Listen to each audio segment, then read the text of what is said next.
Bonjour à tous. Dans cette vidéo, les ECE ou comment ne pas flipper. Alors, ECE, épreuve de capacité expérimentale. Pour les terminales S, une petite épreuve d'1 heure, histoire de voir ce que vous êtes capable de faire en salle de travaux pratiques. Allez, vous êtes prêts? C'est parti!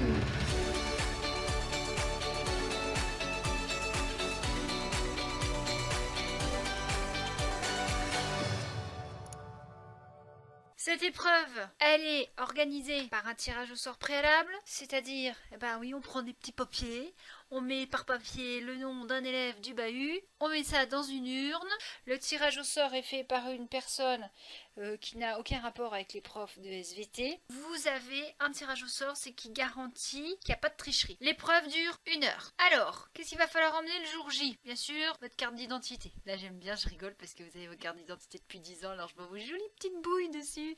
C'est trop mimi. Votre convoque, donc il faudra bien la lire en entier, voir ce qui a marqué dessus. Passez à 10 heures, vous devez vous présenter 20 minutes avant.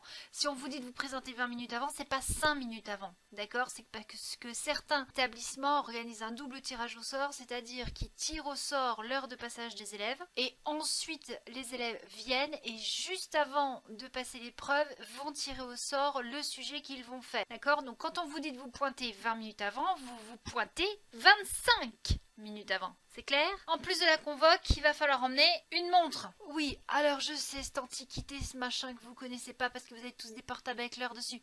Bah ouais, les portables ils sont interdits. Alors vous allez me dire, ouais, mais on a les PC. Ah ben non, vous pouvez avoir des épreuves sans PC. Ouais, mais les profs ils sont sympas, ils projettent au tableau l'horloge universelle qui est sur internet. Ouais, mais vous n'avez pas levé la tête toutes les 30 secondes pour regarder l'heure au tableau. Ayez une montre, ou piquez le réveil de votre grand-père, mettez-le sur la table et vous êtes tranquille. Vous n'avez pas besoin de lever la tête toutes les 30 secondes. Alors, l'épreuve de capacité expérimentale, qu'est-ce que c'est? C'est une situation d'évaluation qui débute par la mise en situation de recherche, puis impose pour chaque sujet un passage par 4 étapes successives. Là, je vais vous baratiner, je vais vous mettre du bulletin officiel. Ben oui, mais c'est comme ça.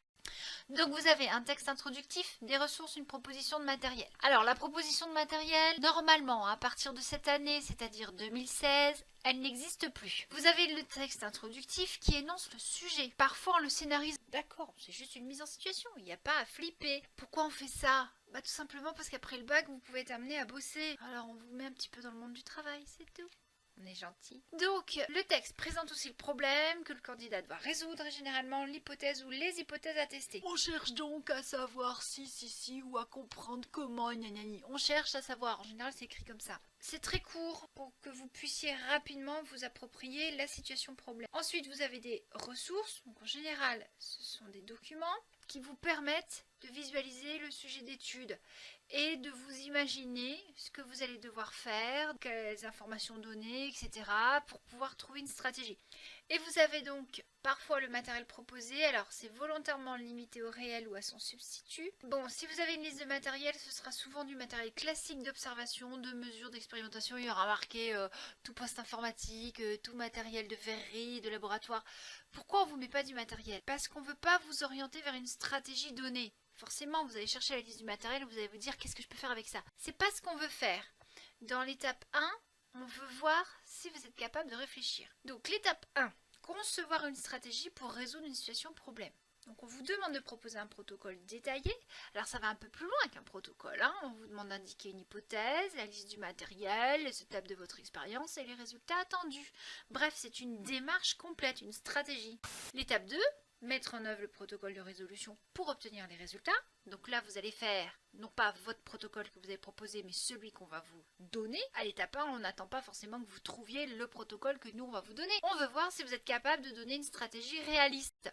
Bon, si vous me dites, je prends une fusée, je vais sur la Lune et puis je vais tester la croissance des bactéries sur la Lune, je te dirais, mon petit coco, t'as une bonne imagination, mais t'as rien à faire en TS. Voilà, t'es là, une épreuve de bac, tu réfléchis. Étape 3, vous allez présenter vos résultats. Étape 4, vous allez exploiter vos résultats. Alors, techniquement, comment ça va se passer tout ça? Dans quelles conditions? Où est-ce que vous allez bosser? C'est simple.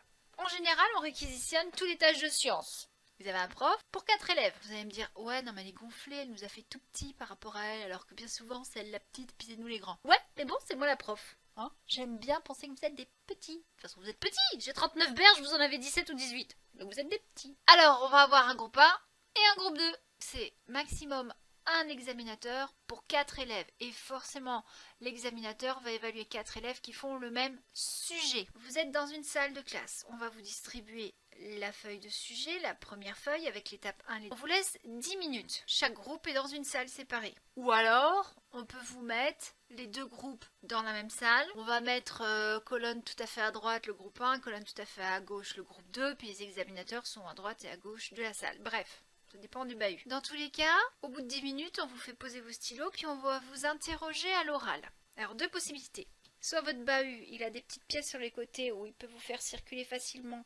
Ils ont installé des petits bureaux et les profs vous emmènent et vous interrogent un par un. Donc en général, le technicien de labo reste dans les salles de classe pour vous surveiller. Vous êtes interrogé par l'examinateur, vous échangez, vous dites ce que vous avez à dire. Si le bahut n'est pas très bien doté, c'est-à-dire qu'il lui manque de salles, l'examinateur va passer table par table pour vous interroger. Et donc là, il faut se la jouer stratégique. C'est-à-dire que pendant vos 10 minutes, vous avez eu un brouillon. Vous aviez le droit de prendre votre crayon de papier et d'écrire des trucs. Et là, c'est ce que je dis tout le temps à mes élèves. Écrivez sur ce brouillon toutes les étapes. C'est-à-dire, rappelez le problème, mettez votre hypothèse, écrivez rapidement la liste du matériel dont vous aurez besoin, décrivez rapidement votre protocole. Vous devez, dans cette première étape, dire tout votre raisonnement, ce que vous allez faire et ce à quoi vous vous attendez, mais pas dans le détail. On ne vous demande pas d'écrire un protocole comme on a l'habitude de vous donner. Prendre 5 ml d'eau, poser dans le bécher, mettre le bécher sur le bec benzène, chauffer. Non, c'est pas ça, d'accord? Globalement, vous expliquez rapidement, de manière cohérente, ce que vous voulez faire. Donc globalement, vous avez 3 axes. Ce qu'il fait, enfin quand on dit il, c'est l'élève, hein, j'ai pompé ça dans un doc de prof. Ce qu'il fait, comment il le fait, ce qu'il attend. Donc comment on vous évalue? Même si l'étape 1, elle a un barème qui vaut entre 1 et 3 points, on a maintenant des supercalculateurs, des tableaux Excel. On va vous mettre des combinaisons de lettres et en fonction du sujet, c'est pas nous qui décidons en fait, en fonction des combinaisons de lettres, en fonction du sujet, ça va vous donner tant ou tant de points. Une fois que cette évaluation est faite, on vous transfère dans les salles où il y aura le matériel pour réaliser le protocole que l'on veut que vous fassiez. Donc bien sûr, vous ne changez pas de salle tout seul, hein, c'est tout le monde en même temps, il y a le prof qui est là, le technicien de labo, vous n'avez pas le droit de communiquer, vous rentrez tout le monde en même temps dans votre salle, et puis là vous vous installez, vous mettez votre blouse. Si vous voyez que sur la table il y a des lunettes et il y a des gants, bah vous faites pas les imbéciles. Vous les mettez au moment voulu. Vous allez commencer, donc l'examinateur va vous dire, bon bah à partir de maintenant, il vous reste 50 minutes. Vous avez eu 10 minutes pour faire la réflexion de l'étape 1, vous avez 50 minutes pour faire l'étape 2, 3, 4. Ensuite, l'étape 2, donc mettre en œuvre un protocole de résolution pour obtenir des résultats exploitables. Bon, quel est le but de cette étape? Voir si vous êtes capable de manipuler sans tout casser. Allez hop, au boulot. Alors, l'étape 2, on vous donne 2 à 3 familles d'activités. Vous avez la famille F1 qui est préparer. Séparer les constituants d'un mélange, préparer observation, régler un appareil, caractériser. La famille 2, mettre en évidence, identifier. La famille 3, mesurer, calculer. On peut vous faire travailler 1, 2 et 3. On peut vous faire travailler que du 2.